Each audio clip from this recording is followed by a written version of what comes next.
Hai Livers, pernah lihat gambar karikatur editorial di koran seperti ini?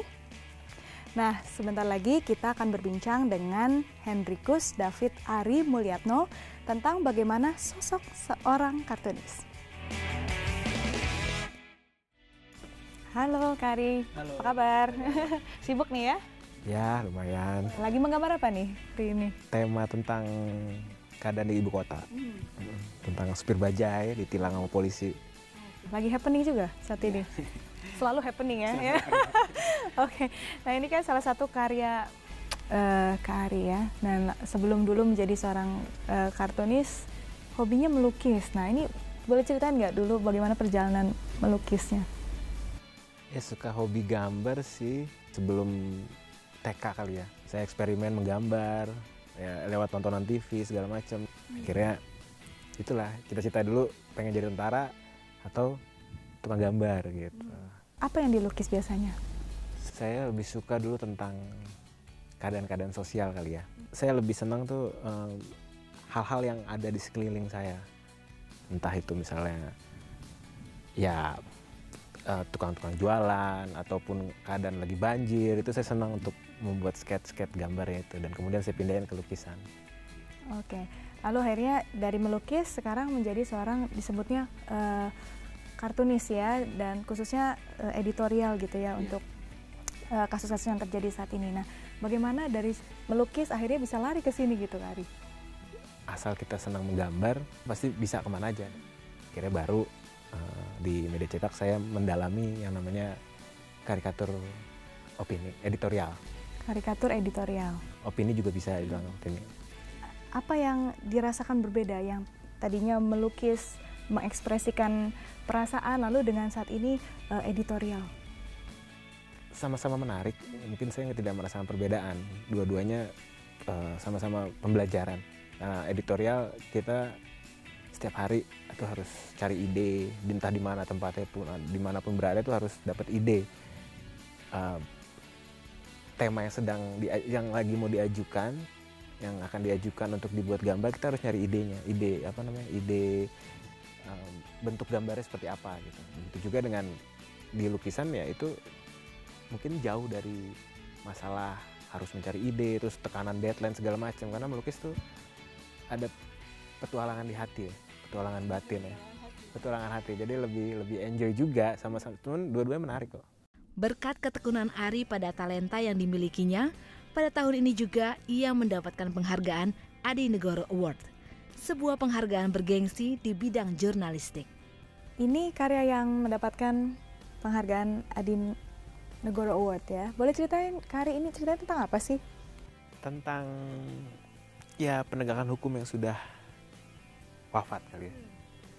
Ya, rest in peace. Jadi kondisinya kan dari dulu mungkin sekarang dan besok ada masih banyak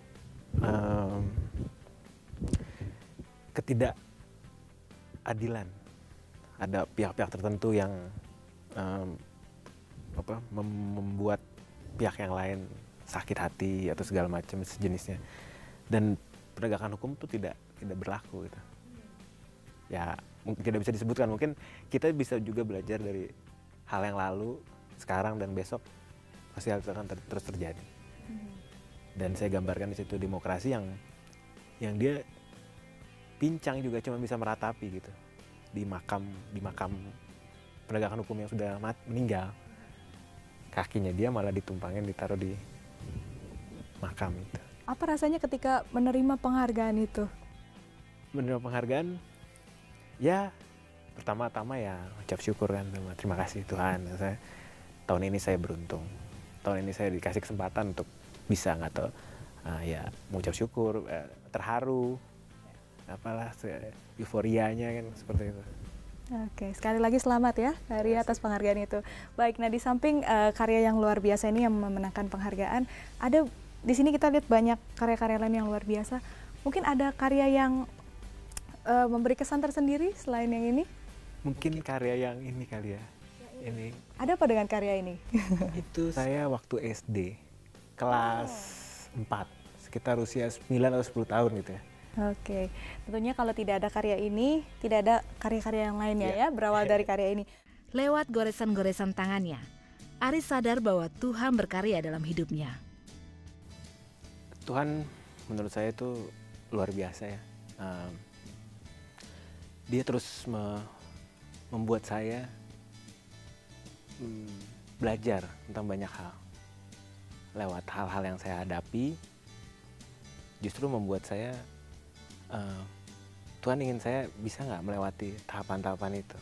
Dia ngebentuknya seperti itu, kan kita mungkin itu tidak akan ngebentuk langsung jadi, tapi pelan-pelan kita tuh dibentuk yang mungkin akan jadi sepertinya, serupa dengannya gitu. Ari terus berkarya. Ia juga melayani sebagai ilustrator majalah gereja dan juga mengajar anak-anak dalam menggambar. Saya akan terus berkarya.